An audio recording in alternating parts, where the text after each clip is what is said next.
अब नहीं बनेगा कोरोना आपकी पढ़ाई में बैरियर, कि उत्कर्ष ऐप बनाएगा आपको सुनहरा करियर।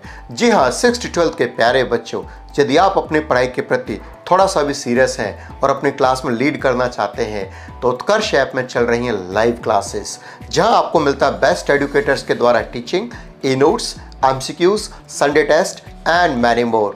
घर पर रहें, सुरक्षित रहें, अच्छा पढ़ें, उत्कर्ष ऐप से पढ़ें और आगे बढ़ें। So download the Utkarsh app now. If Utkarsh is here, no need to fear. Thank you so much.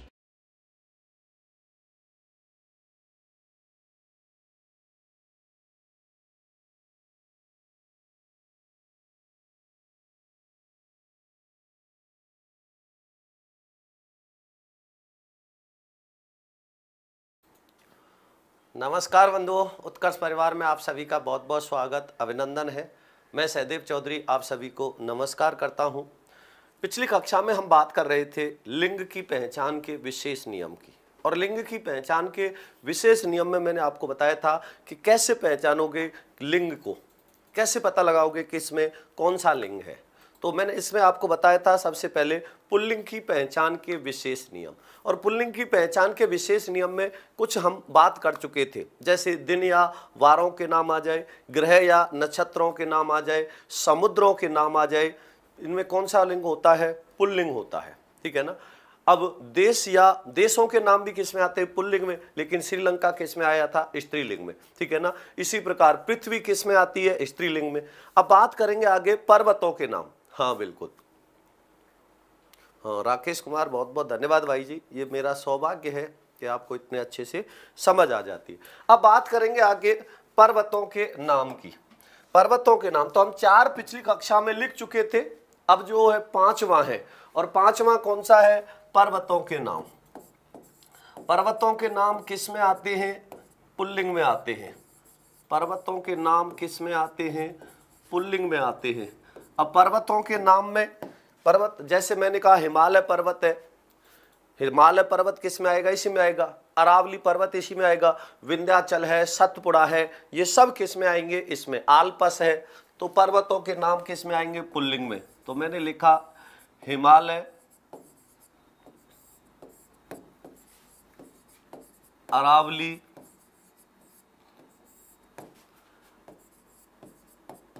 Alps. तो हिमालय है, अरावली है, आल्पस है, इसके अलावा विंध्याचल है, सतपुड़ा है, सतपुड़ा।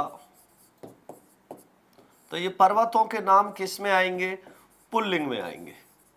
इनमें कौन सा लिंग होगा? पुल्लिंग होगा। तो पर्वतों के नाम भी किस में आते हैं? पुल्लिंग में आते हैं। पर्वतों के नाम भी किस में आते हैं? पुल्लिंग में आते हैं।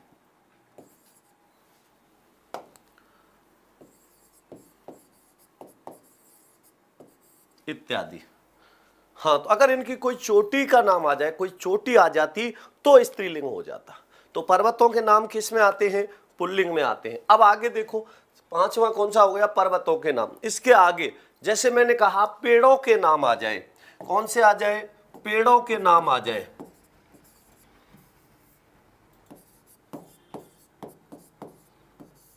पेड़ों के नाम, और पेड़ों के नाम भी किस में आते हैं?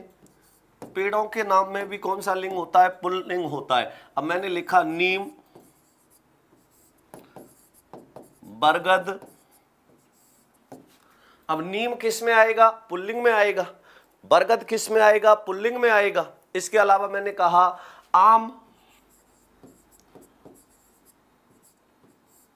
आम का पेड़ भी किस में आएगा? पुल्लिंग में आएगा। मैंने कहा जामुन, जामुन का पेड़ किस में आएगा? पुल्लिंग में आएगा। लेकिन इसमें बात करें पीपल, अब पीपल किस में आएगा? पुल्लिंग में आएगा, नहीं आएगा? पीपल किस में आएगा? पुल्लिंग में आएगा। लेकिन बात करें अगर इमली की, अगर बात करेंगे इमली की, तो इमली किस में आएगी? स्त्रीलिंग में आएगी। तो इसलिए मैंने यहां अपवाद में क्या लिख दिया? इमली, क्योंकि इमली क्या होगी? स्त्रीलिंग है। इमली क्या है? स्त्रीलिंग है। इसलिए ये किस में आएगी? इमली स्त्रीलिंग में आएगी। इमली किस में आएगी? स्त्रीलिंग में आएगी। पेड़ों के नाम किस में आते हैं? पुल्लिंग में आते हैं। इमली किस में आएगी? अपवाद में आएगी, बिल्कुल। हाँ बिल्कुल, तो इसका भी आपको ध्यान रखना है।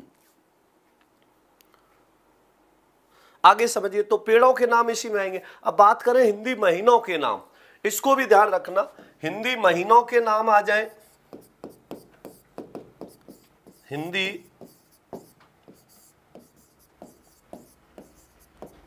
महीनों के नाम, और हिंदी महीनों के नाम किस में आएंगे?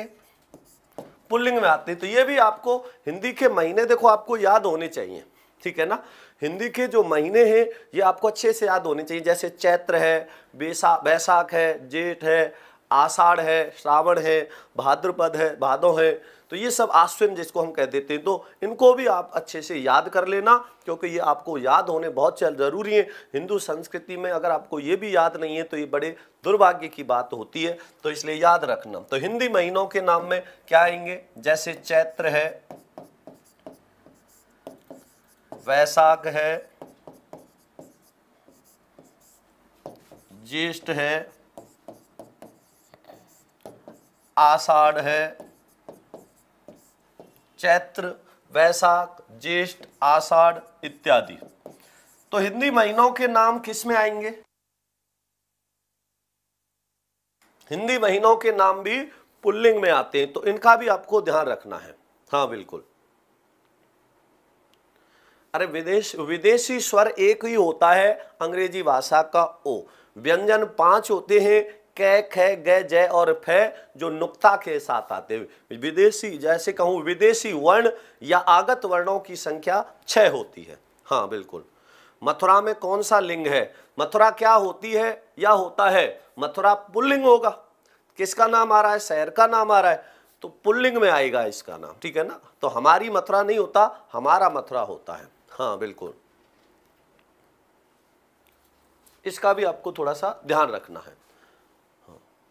बिल्कुल, चैत्र, वैशाख, ज्येष्ठ, आषाढ़, श्रावण, भादव, ये सब किस में आएंगे? इसी में आएंगे। तो इसमें लिंग कौन सा होगा? पुल्लिंग होगा। तो इनको भी ध्यान रखना।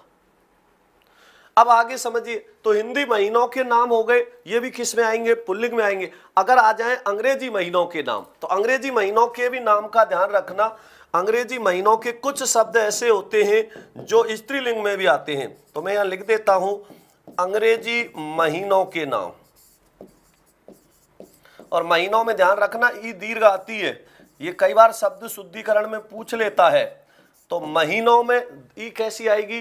दीर्घ आएगी, लघु मत लगा देना। अंग्रेजी महीनों के नाम, अंग्रेजी महीनों के नाम किस में आएंगे? पुल्लिंग में। कुछ अपवाद भी हैं, जैसे मैंने यहाँ पर लिखा जनवरी है, फरवरी है, मई है और जुलाई, ये कैसे हैं? स्त्रीलिंग शब्द हैं। ये कैसे शब्द हैं? स्त्रीलिंग शब्द हैं। कौन से महीना चल रहा है? जनवरी चल रही है। क्या चल रही है? जनवरी। क्या चल रही है? फरवरी। मार्च चल रहा है, अप्रैल चल रहा है, मई चल रही है, जून चल रहा है, जुलाई चल रही है, अगस्त चल रहा है, सितंबर चल रहा है, अक्टूबर चल रहा है, नवंबर चल रहा है, दिसंबर चल रहा है। तो इसमें ध्यान रखना, कुछ पुल्लिंग में और कुछ स्त्रीलिंग में आते हैं, इसलिए इसको भी ध्यान रख लेना। स्वागत, अभिनंदन है सुरेंद्र यादव। तो देखो मैंने यहां पर लिखा, जैसे मार्च,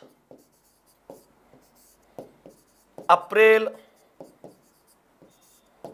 मई नहीं आएगा इसमें, मार्च, अप्रैल, मई, जून, जून आएगा तो मई अपवाद हो गया, जुलाई अपवाद हो गया, अगस्त आ गया। तो मार्च, अप्रैल, जून, अगस्त, सितंबर, सितंबर भी किस में आएगा? इसी में आएगा। सितंबर, इसको सितंबर जिसको हम कहते हैं, तो सितंबर है, अक्टूबर है, अक्टूबर है, जिसको अक्टूबर बोलते हैं, अक्टूबर बोल देते हैं, नवंबर है, नवंबर है और दिसंबर है। ये तो किस में आएंगे? पुल्लिंग में आएंगे। ये तो सब किस में आते हैं? पुल्लिंग से आते हैं। हाँ, मथुरा नगरी लिखोगे तो स्त्रीलिंग होगा। सिर्फ मथुरा लिखोगे पुल्लिंग होगा, और मथुरा नगरी लिखोगे तो स्त्रीलिंग हो जाएगा, क्योंकि नगर पुल्लिंग होता है और नगरी स्त्रीलिंग होता है, इस वजह से। तो देखो, अक्टूबर, नवंबर, दिसंबर। अब इसमें मैं कुछ अपवाद भी लिख रहा हूं, अब इसमें कुछ अपवाद भी आएंगे। अब अपवाद में मैंने यहां लिख दिया अपवाद। अपवाद में क्या आएंगे? जनवरी है, फरवरी है, मई है और जुलाई है। तो जनवरी, फरवरी, मई, जुलाई ये सब किस में आते हैं? इनका भी ध्यान रखना, ये स्त्रीलिंग में होते हैं। तो जनवरी, फरवरी, मई और जुलाई स्त्रीलिंग है, और मार्च, अप्रैल, जून, अगस्त, सितंबर, अक्टूबर, नवंबर, दिसंबर ये पुल्लिंग होते हैं। तो दोनों में आते हैं, पुल्लिंग में भी आते हैं, ये स्त्रीलिंग में भी आते हैं। श्री इंदु में कौन सी संधि है? अरे श्री इंदु में श्री धन इंदु दीर्घ स्वर संधि होती है। श्री धन इंदु, श्री इंदु दीर्घ स्वर संधि होती है, दीर्घ ई, क्योंकि ई और ई मिलके दीर्घ ई हो जाती है। तो ये समझ आ गया होगा यहां तक। अंग्रेजी महीनों के नाम भी किस में आते हैं? पुल्लिंग में आते हैं, कुछ स्त्रीलिंग में भी आते हैं, जो मैं लिख चुका। अब आगे बात करेंगे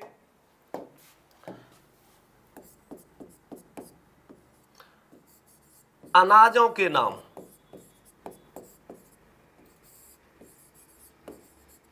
और अनाजों के नाम किस में आते हैं?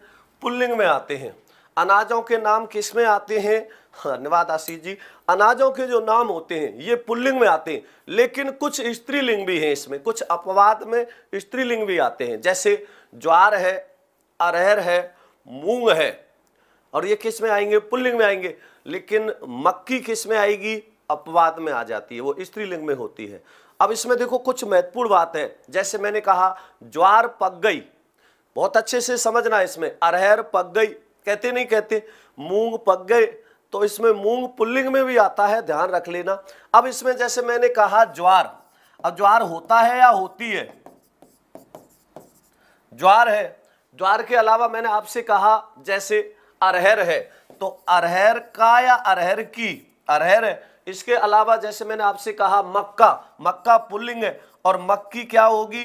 स्त्रीलिंग होगी। मक्की क्या होगी? स्त्रीलिंग होगी। तो इनका भी आपको ध्यान रखना है, ठीक है ना? ये भी आपको अच्छे से पता होना चाहिए। जैसे मैंने कहा चावल है, गेहूं है, ये किस में आएंगे? पुल्लिंग में आएंगे? नहीं आएंगे। लेकिन ज्वार स्त्रीलिंग में होगी। कुछ जगह इनको पुल्लिंग में भी लिख रखा है, तो ध्यान रखना इस बात को, क्योंकि ये बहुत महत्वपूर्ण बात है। तो देखो मैं यहां लिख रहा हूं चावल,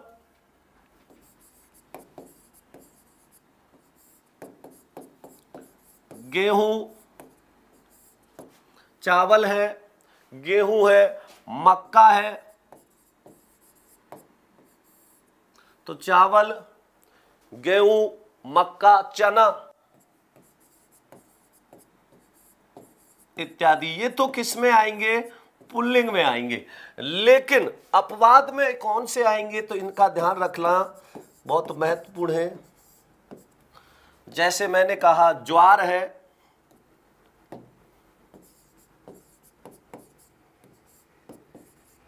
अरहर है, एक सबसे ज्यादा जो कंफ्यूज करता है वो मूंग करता है। तो मूंग को भी किस में रखोगे? पुल्लिंग में रखना है। इसका भी थोड़ा सा ध्यान रख लेना, ठीक है ना? मूंग पुल्लिंग में आएगा। तो ज्वार है, अरहर है, इसके अलावा मक्का के स्थान पर मक्की आ जाता, तो मक्की किस में आएगी? स्त्रीलिंग में। ये क्या होंगे? स्त्रीलिंग होते हैं।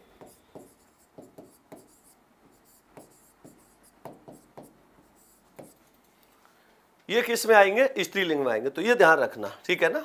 अच्छे से समझ लेना। आगे समझो, इसके आगे तो अनाजों के नाम किस में आते हैं? अनाजों के नाम किस में प्रयोग किए जाते हैं? अनाजों के नाम पुल्लिंग में आते हैं, कुछ अपवाद स्वरूप ये स्त्रीलिंग में भी आ सकते हैं। हाँ बिल्कुल, तो इसका भी आपको ध्यान रखना है। अब इसके आगे जैसे मैंने कहा आपसे फलों के नाम, फलों के नाम किस में आएंगे? पुल्लिंग में आएंगे।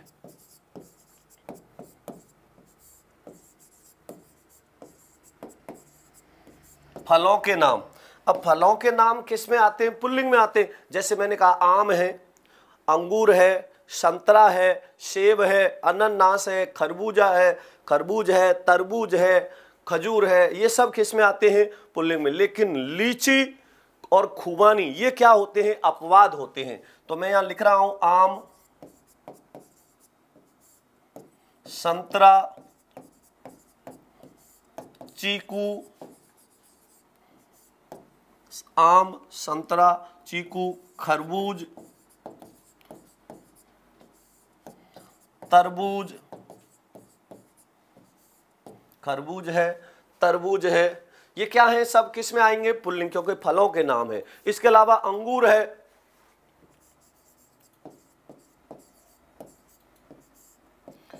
केला है, अब केला भी तो पुल्लिंग में ही आते हैं। सेब है, अनन्नास है, सेब है, अनन्नास है, इत्यादि। तो ये सब किस में आते हैं? पुल्लिंग में आते हैं। हाँ बिल्कुल, मक्की बोल देते हैं और इसको मकई भी कहते हैं, ठीक है ना। हाँ लाला वर्मा, इसको मकई भी बोल देते हैं, मक्की भी बोल दिया जाता है, तो मकई या मक्की होता है, ठीक है ना। हाँ तो इसको ध्यान रखना। तो मकई बोल देते हैं इसको, मक्का थोड़ा सा मोटी होती है, मक्का जैसे कहते हैं ना बाजरा और बाजरी, बाजरा बाजरी, वैसे ही मक्का मक्की हो जाती है। हालांकि इसको मकई भी कह देते हैं, तो मक्का मकई भी हो जाता है, मक्की भी हो जाता है, दोनों होते हैं। तो फलों के नाम भी किस में आएंगे? फलों के नाम किस में आते हैं? पुल्लिंग में आते हैं। तो ये भी आपको विशेष ध्यान रखना है। अब इसके अलावा अपवाद क्या आएगा इसमें? हाँ अपवाद भूल गए, इसमें अपवाद में किसको लिख देंगे? अपवाद। अब बात करेंगे अपवाद की, तो लीची क्या इसमें आती है? स्त्रीलिंग में आती है। लीची किस में आएगी? स्त्रीलिंग में आएगी। लीची के इसमें आती है? स्त्रीलिंग में आती है। तो इसका भी ध्यान रख लेना। तो इस प्रकार से आपको इनका ध्यान रखना है। इमली लिखा तो दिया था मैंने, स्त्रीलिंग में आती है इमली। पेड़ों के नाम लिखाए, उसमें इमली लिखाई होगी, स्त्रीलिंग में लिखाई होगी। हाँ बिल्कुल, इमली ये लिखी हुई है ना, इमली स्त्रीलिंग अपवाद में। तो यहां तक आपको अच्छे से पता होना चाहिए। ये हमने अभी जो बात करी है, हाँ खरबूजा मीठा होता है, मीठी नहीं होती, ठीक है ना। खरबूजा मीठा होता है, मीठी नहीं होती। हाँ बिल्कुल। नाशपाती, हाँ बिल्कुल, नाशपाती जिसको हम बोल देते हैं, ये भी इसमें आता है। तो नाशपाती बहुत अच्छे थे, तो इसको हम प्रयोग, कई ऐसे हैं जिनको हम व्यवहार में स्त्रीलिंग में प्रयोग कर लेते हैं, कई को पुल्लिंग में प्रयोग कर लेते हैं। तो इनका भी हमें ध्यान रखना है। समझ आ गया? अब इसके आगे हम जो बात करेंगे वो किसकी करेंगे?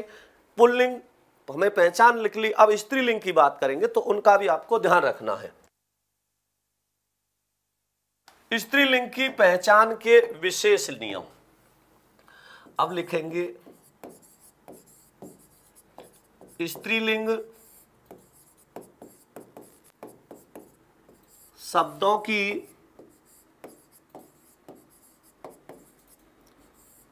पहचान के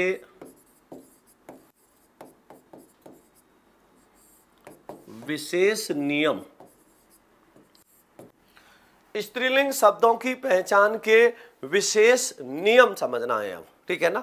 और स्त्रीलिंग शब्दों की पहचान के विशेष नियम में सबसे पहले बात करेंगे नदियों या झीलों के नाम। सबसे पहले इसमें बात करेंगे, वो किसकी करेंगे? नदियों या झीलों के नाम।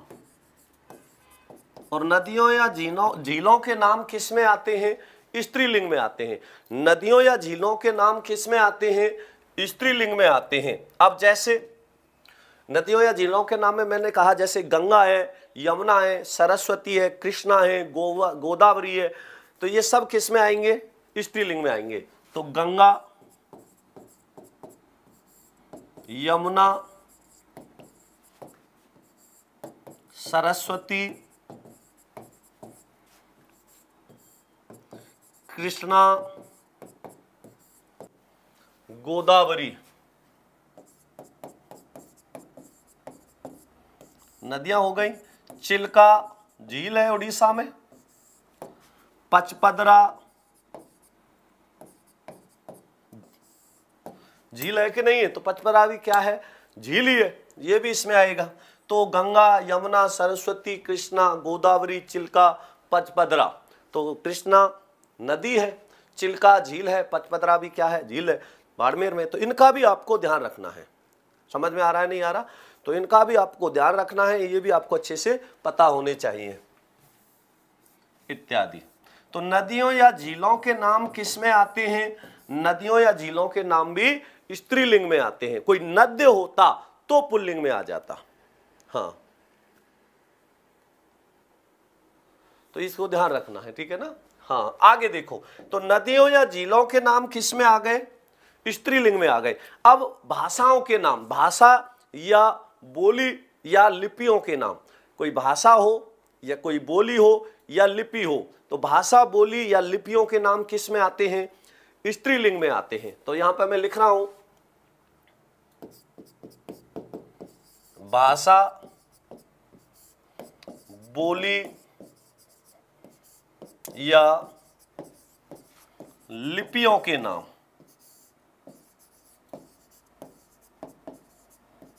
भाषा, बोली या लिपियों के नाम किस में आएंगे? स्त्रीलिंग में आते हैं। अब भाषा, बोली या लिपियों के नाम कैसे होंगे? जैसे मैंने लिखा हिंदी, संस्कृत, पाली, भाषा है कि नहीं है? अब इसके अलावा मैंने लिखा यहां पर जैसे मेवाती, मेवाड़ी, मारवाड़ी, मारवाड़ी, इसके अलावा ब्रज, ब्रज। तो ये क्या हो गए? बोलियों के नाम। तो भाषाओं के नाम, बोलियों के नाम और लिपियों के नाम। अब लिपियों के नाम में जैसे देवनागरी, देवनागरी, ब्राह्मी इत्यादि। तो भाषा हो, बोली हो या कोई लिपि हो, इनके नाम किस में आते हैं? स्त्रीलिंग में आते हैं। किस में आते हैं? स्त्रीलिंग में। जैसे खड़ी बोली होती है, तो खड़ी बोली है, राजस्थानी है, हरियाणवी है, तो ये सब किस में आएंगे? स्त्रीलिंग में आते हैं, ठीक है ना। तो ये ध्यान रखना। अनन्नास क्या होता है? अनन्नास फल होता है सभाई राम, अनन्नास फल होता है। अनन्नास को जानते नहीं क्या? हाँ बिल्कुल, तो ये भी ध्यान रखना। तो भाषा या बोली हो या लिपि हो, तीनों मैंने एक साथ लिख दिए। कोई भाषा हो, कोई बोली हो या लिपि हो, इनके नाम किस में आते हैं? स्त्रीलिंग में आते हैं। अब इसके बाद आगे बात करेंगे तिथियों के नाम। तिथियों के नाम किस में आएंगे? स्त्रीलिंग में आएंगे।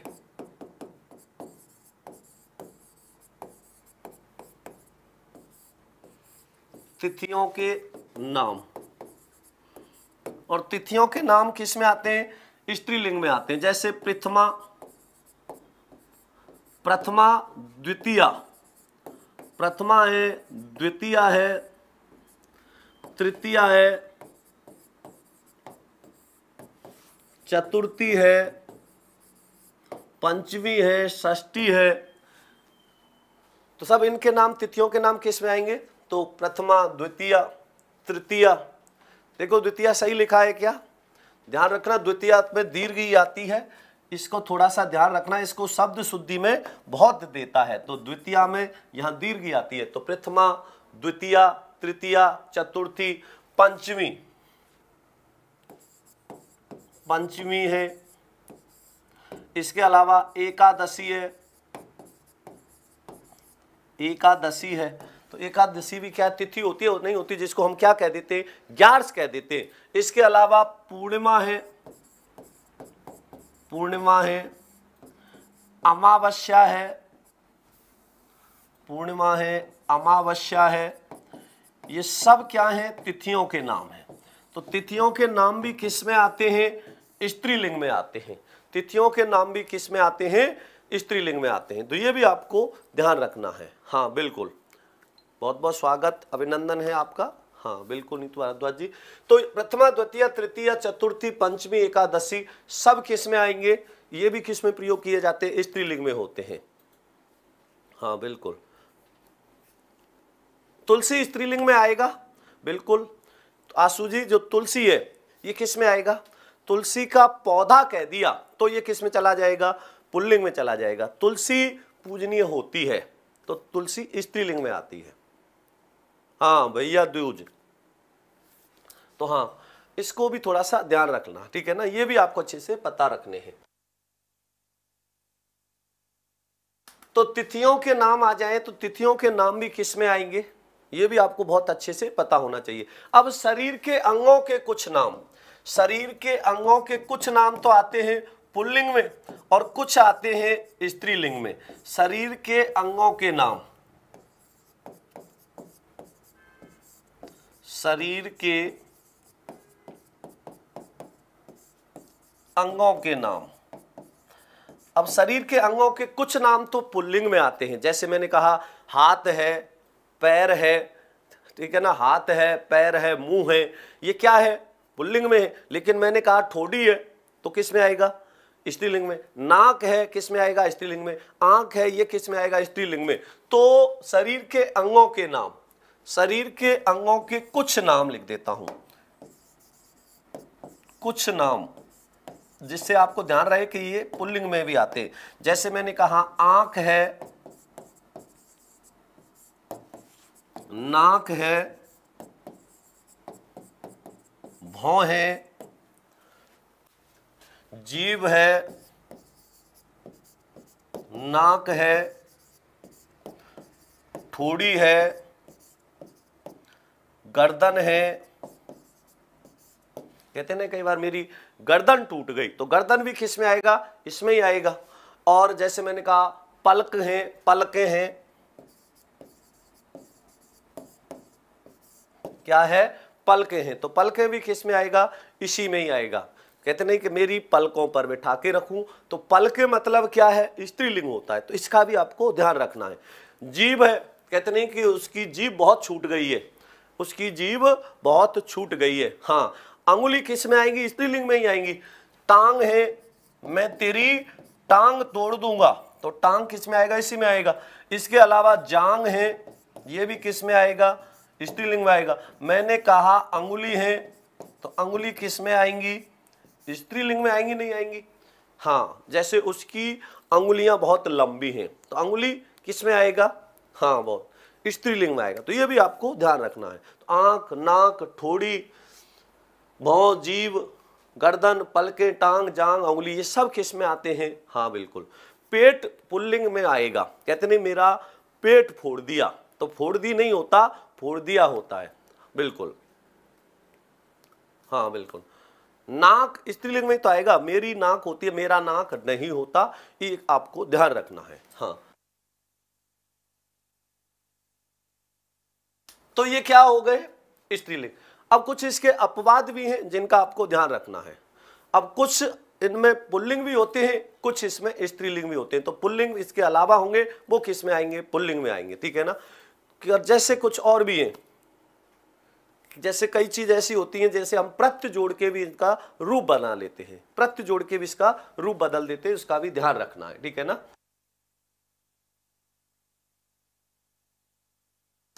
तो इसका समझ आ गया होगा, तो इसलिए मैं आपको पहले ही बता रहा हूं, कुछ ऐसे भी हैं जो क्या होते हैं? पुल्लिंग में होते हैं, कुछ ऐसे भी हैं जो स्त्रीलिंग में भी होते हैं, उनका भी आपको ध्यान रखना है। तो ये भी आपको पता होना चाहिए। अब किराने की कुछ वस्तुएं, खाने पानी की चीज भी होती है, वो भी इसमें आ जाते हैं, वो दोनों में प्रयोग हो जाते हैं। तो इसलिए ऐसे जो दोनों में है, तो उनका हमें प्रयोग करने से और बोलने से ही पता लग जाता है, ठीक है ना। जैसे मैंने कहा बिस्किट है, तो पुल्लिंग होते नहीं होते? बिस्कुट अच्छी थी या अच्छा था? तो अच्छा था, तो ये प्रयोग करने से पता लग जाते हैं। तो इनका भी आपको ध्यान रखना है, ये सब आपको अच्छे से पता होने चाहिए। अब कुछ शब्द ऐसे होते हैं, समझना, अब कुछ शब्द ऐसे होते हैं जिनके अंत में आने वाले शब्द से इसको पहचान लिया जाता है। जैसे किसी शब्द के अंत में आई आ रही है, ई आ रहा है, आवट आ रही है, आहट आ रही है, या ता अंत से होने वाले शब्द होते हैं, वो क्या होते हैं? स्त्रीलिंग होते हैं। तो शब्दांत क्या आ रहा हो? आई आ रहा हो, आवट आ रही हो, आहट आ रहा हो, ता आ रहा हो, ई आ रहा हो, वो कैसे होते हैं? स्त्रीलिंग शब्द होते हैं। तो मैं यहाँ पे आगे और लिख देता हूं, जिससे आप ध्यान रख सको और इसको याद रखना। तो लिख देता हूं 5वां इसका नियम। शब्दांत ता या आवट आहट। तो शब्दांत कौन कौन से आ रहे हो? ता हो, आवट हो, आहट हो, इया हो और आई हो। आई वाले शब्द भी इसमें आते हैं, जैसे लड़ाई है, पढ़ाई है, चढ़ाई है, आई। शब्दांत ता या आवट आहट आई शब्द अधिकांशतः शब्दांत ता या आवट आहट आई वाले शब्द, क्योंकि मैं पहले लिख चुका हूं शब्दांत इसलिए, तो शब्दांत ता या आवट आहट आई से युक्त होने पर या जोड़ने पर, शब्दांत ता या आवट आहट आई जोड़ने पर क्या बन जाते हैं? ये स्त्रीलिंग बन जाते हैं। जोड़ने पर स्त्रीलिंग होते हैं, ऐसे ध्यान रख लो, सीधी भाषा हो गई अब स्त्रीलिंग, जोड़ने पर स्त्रीलिंग हो जाएंगे, बिल्कुल। हाँ, तो ध्यान देना इसमें। तो शब्दांत क्या आ रहा हो? ता या आ रहा हो, या आ रहा हो, तो ये क्या है? स्त्रीलिंग। जैसे मैंने सबसे पहले लिखा ता शब्दांत वाले, शब्दांत में क्या आ रहा हो?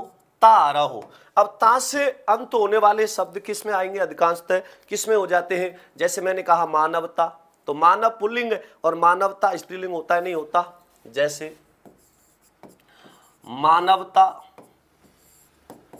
दासता, स्वाधीन से स्वाधीनता। प्रधान क्या है? पुल्लिंग होता है, और प्रधानता क्या हो गई? स्त्रीलिंग हो गई नहीं, उसकी प्रधानता है। तो ता से युक्त है, इसलिए ये किस में आएंगे?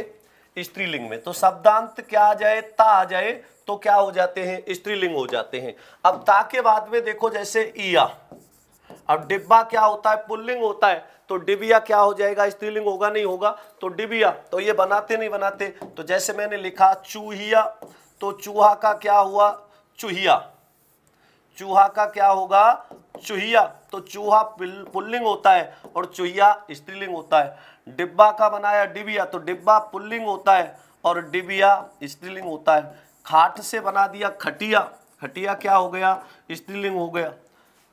तो डिब्बा से डिबिया, खाट से खटिया, चूहा से चूहिया, बूढ़ा से बुढ़िया, बूढ़ा से क्या हो जाएगा? बुढ़िया। लोटा से लुटिया, ई आ रहा है, अंत में नहीं आ रहा। लोटा से क्या बनाया? लुटिया। तो शब्दांत क्या आ रहा है? ई आ रहा है, और शब्दांत ई आ रहा है तो वो कैसा होगा? स्त्रीलिंग होगा। शब्दांत हम किसी शब्द के अंत में इया जोड़कर पुल्लिंग से क्या बना देते हैं? स्त्रीलिंग बना देते हैं। तो जैसे कुटिया, तो कुटिया भी क्या हो जाएगा? स्त्रीलिंग हो जाएगा। तो ये सब कौन से शब्द हैं? स्त्रीलिंग शब्द है। तो शब्दांत इया जोड़ के भी क्या बना देते हैं? तो इसका भी विशेष ध्यान रखना, स्त्रीलिंग बना देते हैं। अब आगे देखो, इया के बाद में आवट। आवट, अब देखो आवट में जैसे घबराहट, मुझे बहुत घबराहट हो रही है, कहते नहीं कहते? तो घबराना से घबराहट। मुझे बहुत थकावट हो रही है, तो थकना से क्या है? थकावट। तो घबराहट, थकावट। मुस्कुराना से क्या बनाया? मुस्कुराहट। आवट है ना?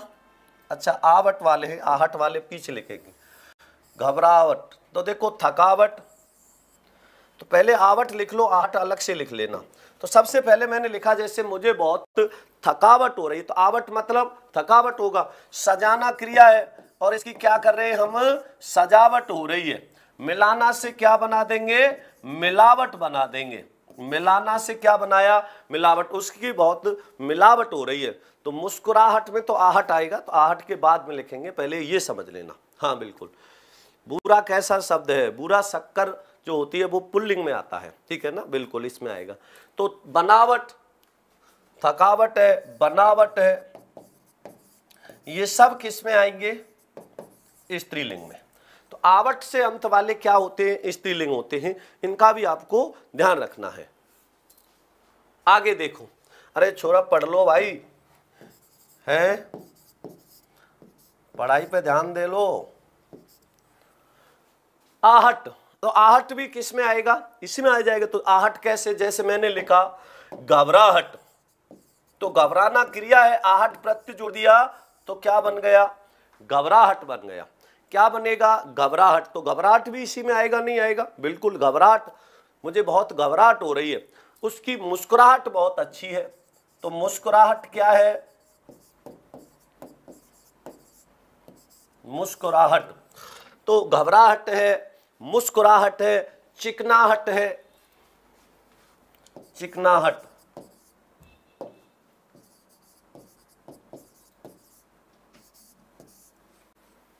तो घबराहट है, मुस्कुराहट है, चिकनाहट है, इनमें कौन सा? आहट प्रत्यय। तो ये भी ध्यान रखना है। हाँ बिल्कुल, इत्यादि।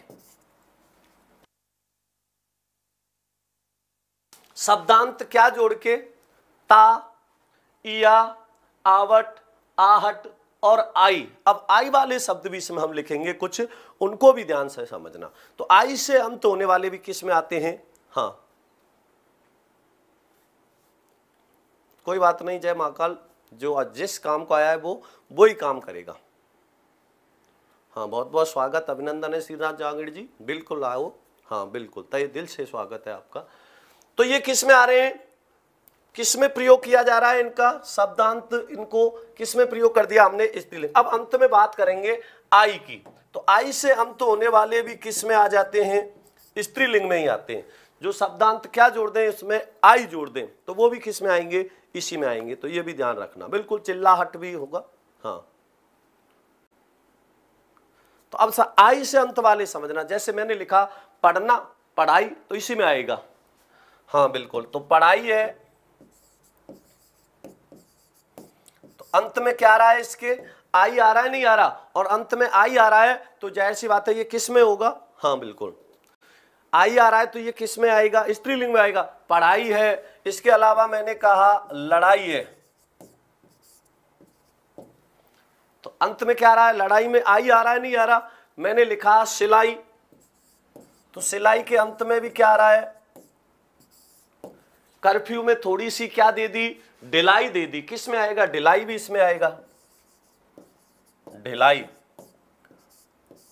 तो पढ़ाई है, लड़ाई है, सिलाई है, ढिलाई है। अब चढ़ाई, चढ़ना क्या है? क्रिया है, और इसमें प्रत्यय क्या जोड़ा? आई, मिला के लिखा तो क्या बना? चढ़ाई। अब चढ़ाई भी क्या है? स्त्रीलिंग है कि नहीं? चढ़ाई बहुत भयंकर थी, बहुत बड़ी थी, चढ़ाई बहुत ज्यादा थी, तो थी लिख रहे हैं, इसका मतलब क्या होगा? स्त्रीलिंग होगा। तो ये भी आपको ध्यान रखना है। इसी प्रकार सबको अच्छे से समझना है, इत्यादि। तो आपको इनका विशेष रूप से ध्यान रखना है, ये सब आपको अच्छे से पता होने चाहिए। तो पुल्लिंग और स्त्रीलिंग की पहचान के विशेष नियम में अब आपको किसी प्रकार की कोई कंफ्यूजन नहीं रही होगी।